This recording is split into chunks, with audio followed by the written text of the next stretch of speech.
Karna is a heroic spirit originating from India, initially summoned as a lancer.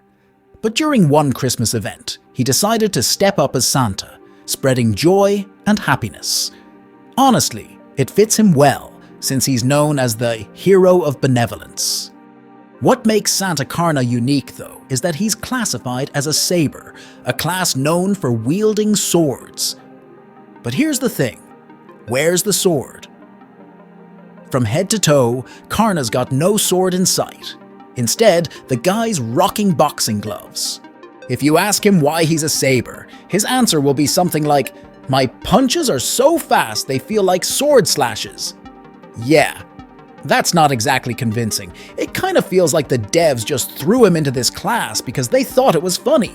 But there's actually some unique logic behind this choice. Sabers are sword experts, right?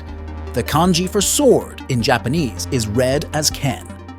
Turns out, the kanji for fist in Japanese is also read as ken. Basically, he is still using his sword. No wonder he fits in the saber class. No matter how much punching he does, in a way, he's still technically using a sword. Clever, right? This whole Santa Karna concept is packed with pun-based jokes like this. For example, if you look at his outfit design, there's a pattern of the word sun and a four-sided square. That's not just random, it's wordplay. Those two characters together spell out Santa. And yeah, given Karna's lore, it's no surprise he'd want to highlight the word sun. Even his noble phantasm, Graharaja Santa Cross, is a pun. In Japanese, it can also be read as Graharaja Santa Claus. Honestly, it's all pretty amusing. See? This is what we are going to do today. We're diving into heroic spirits who've taken on the role of Santa. And no, we're not just listing them out. Each of these Santa servants has their own unique spin on the concept. Let's take a closer look at the quirks and creativity behind these legendary Santas. So, the Karna I mentioned earlier holds the title of being the first male Santa in FGO. After all, the previous Santas were female. Even so, Karna's charm as Santa is undeniable. Add his dynamic with both versions of Arjuna, and the fact that they work together during Christmas, and you've got a role that's nothing short of iconic. Talking about iconic, do you know who might just be the most iconic Santa? That's right, Artoria Santa Alter. Who doesn't recognize her? The evil side of King Arthur, who gained massive popularity thanks to her movie appearance with its beautifully fluid animation.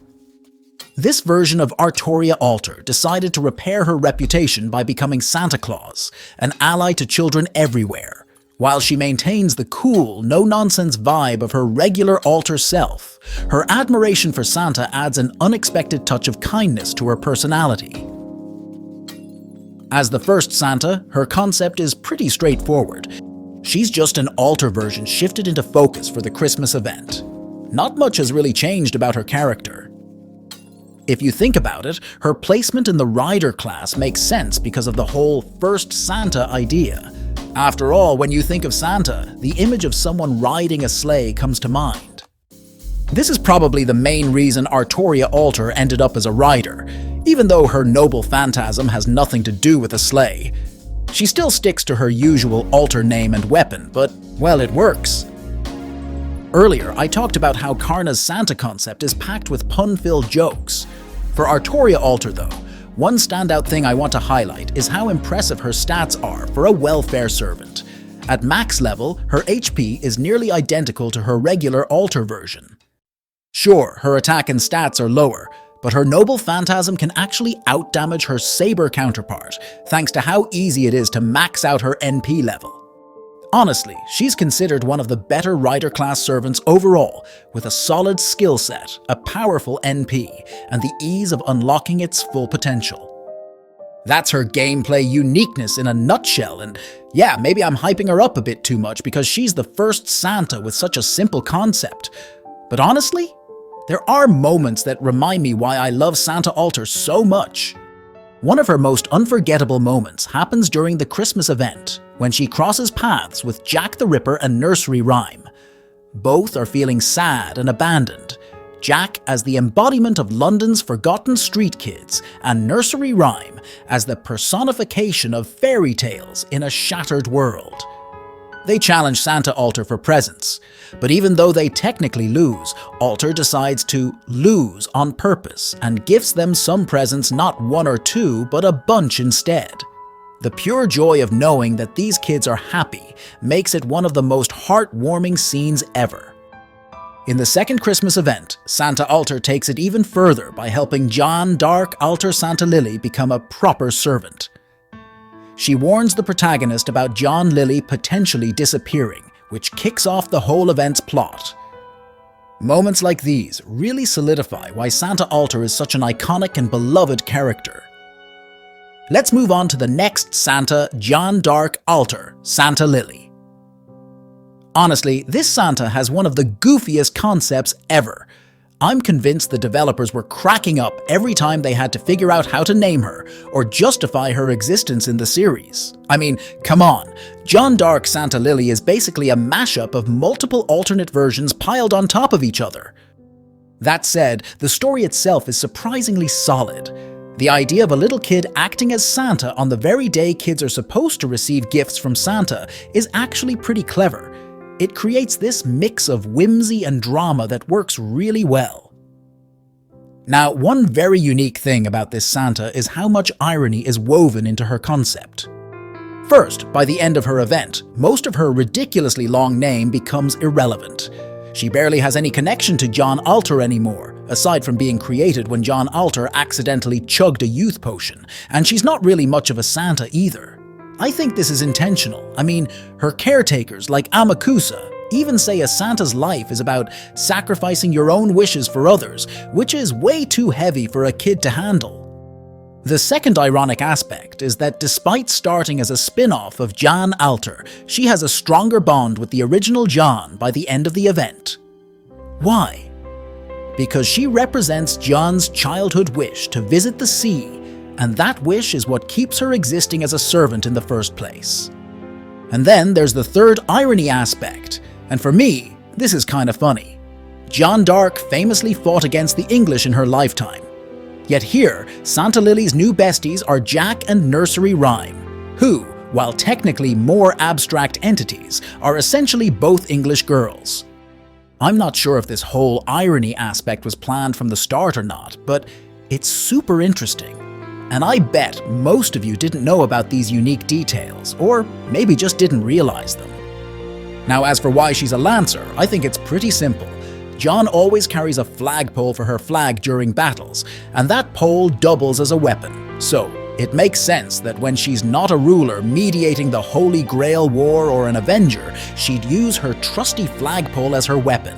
This is also shown in Samurai Remnant, where John's original altar falls into the Lancer class because she uses a pole-like spear weapon in combat. Next up, we have Altera the Santa.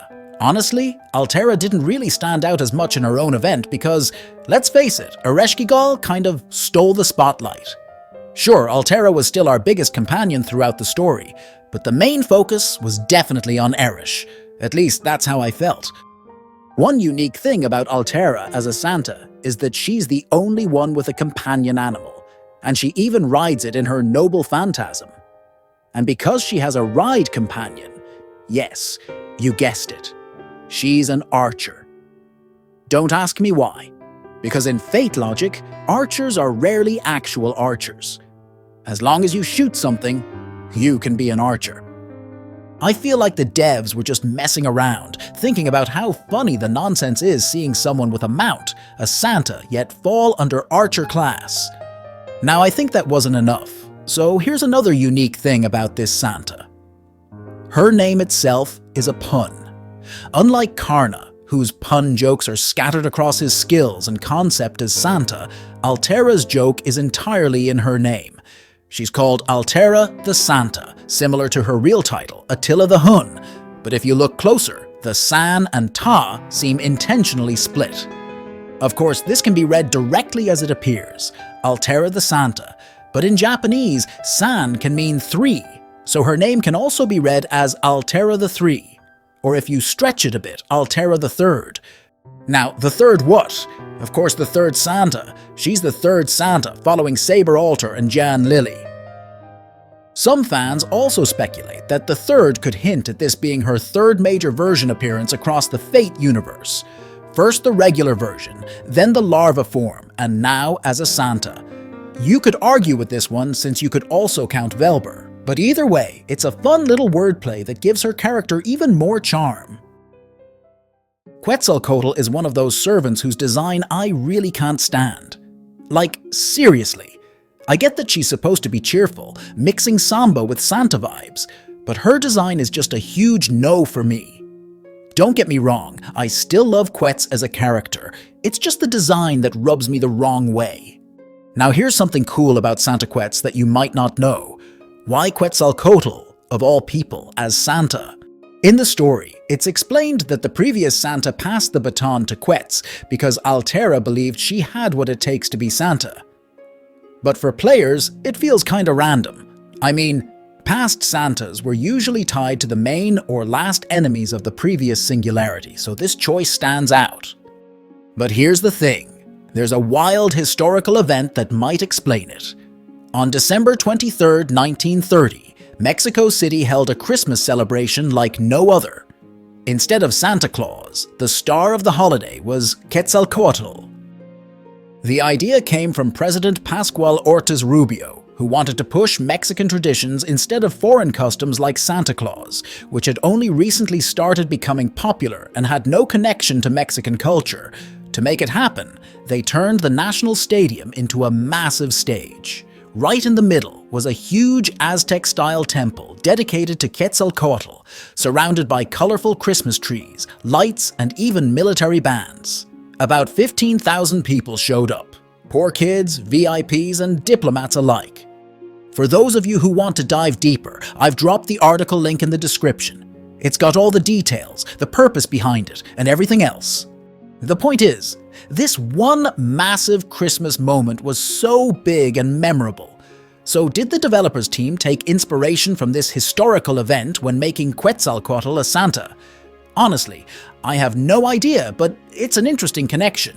Either way, it's a quirky little piece of history that adds a unique layer to Santa Quetz. So, what about her role as a ruler? If you think about it, Quetzalcoatl is the only Santa who switched from a base class to an extra class. And for this, I've got a few theories. First, let's talk about what being a ruler usually means in the Fate universe. From a technical perspective, most rulers are tied to Christianity. They're meant to be impartial and have no personal desires.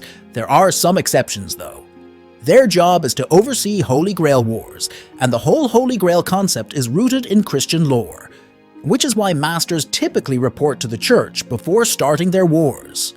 Now, while we've seen non-Christian rulers in FGO, that's probably due to Chaldea's unique summoning system. There are exceptions, sure, but traditionally, rulers are portrayed as figures who've ruled over a place or nation and have the ability to oversee and uphold justice. Now let's tie this back to Quetz. As Santa, she's all about Lucha, Mexican wrestling. Turns out, in her home country, Mexico, there's this legendary luchador named Fray Tormenta. His real name is Sergio Gutierrez Benitez. The interesting part is, he wasn't just a wrestler. He was also a Catholic priest. Yep, a real-life luchador priest. So maybe when the devs were thinking about a class for someone from Mexico who loves lucha, stands for justice, and happens to be a god, this guy probably came to mind. He's basically the perfect inspiration for a real-life ruler-class wrestler. Another theory is that Quetz is a god. She was worshipped for her fairness, wisdom, and more. Her role as a deity made her an icon for an entire nation, which fits the whole ruler vibe. Someone who can oversee and uphold justice. This is also the case with Skadi, Qinshi Huang, Astria, and Kagetora. Now let's talk about one of my favorite Santa designs, Nightingale. I've always been a sucker for her original look, but her Santa design, chef's kiss. It's surprisingly modest, and her hair isn't tied up in that braided style, giving her a fresh new vibe. And then there's the gun. Yep, a gun. Absolutely perfect for someone like her. Here's something cool about why Nightingale might have been chosen as a Santa. Again, this is just my theory, but I think it's a pretty solid one. So, there's this poet named Henry Wadsworth Longfellow. He was an American poet famous for works like Paul Revere's Ride, The Song of Hiawatha, and Evangeline. Basically, the guy was a big deal. One of his poems, Santa Filomena, is believed to be about Florence Nightingale. While her name isn't directly mentioned, the poem refers to the Lady with the Lamp, which was her iconic title because she would patrol at night with a small lamp, tending to wounded soldiers. For those who don't know, Florence Nightingale was a legendary nurse known for her compassion and heroism during the Crimean War. The poem praises her for her selfless dedication and compares her to Saint Philomena, a symbol of kindness and sacrifice. Now, even though the poem doesn't really have a Christmas vibe, I think the title Santa Filomena might have inspired the devs. After all, Santa originally comes from saint, like Saint Nicholas, the famous symbol of generosity who later evolved into the Santa Claus we know today. So maybe the idea of Nightingale as a Santa ties back to this poetic connection, blending her reputation as a saintly figure with the theme of giving and care. That makes sense, right? And one more thing about Nightingale. I'm pretty sure her design was inspired by Mary Poppins, with the umbrella and the whole flying around carrying a bag thing. Moving on to the last Santa I'll cover in this video, mainly because the other two Santas aren't out in NA yet, and, well, I want to experience their highlights in the game first before diving into their details. So, about Martha in her Santa form, she's alright, nothing to stand out. But if there's one thing that really makes her unique, it's that this is the first time none of her animations involve her bullying Tarisk. Instead, the big guy actually helps her out by prepping a Christmas feast. Yeah, that's one of her unique traits you might not have noticed yet. Honestly, the fact that she's here as a Santa so long after her debut is pretty amazing. I think she's one of those early-year servants who managed to stay relevant in seasonal events. She doesn't get much spotlight in the main story, but her event appearances keep her from fading into obscurity. She's got a summer outfit, and now she's even a freaking Santa. That's incredible! What do you guys think? Any other unique details about the Santas that you think most people might have missed? Drop your thoughts in the comments. Don't forget to hit subscribe, and I'll see you guys next time.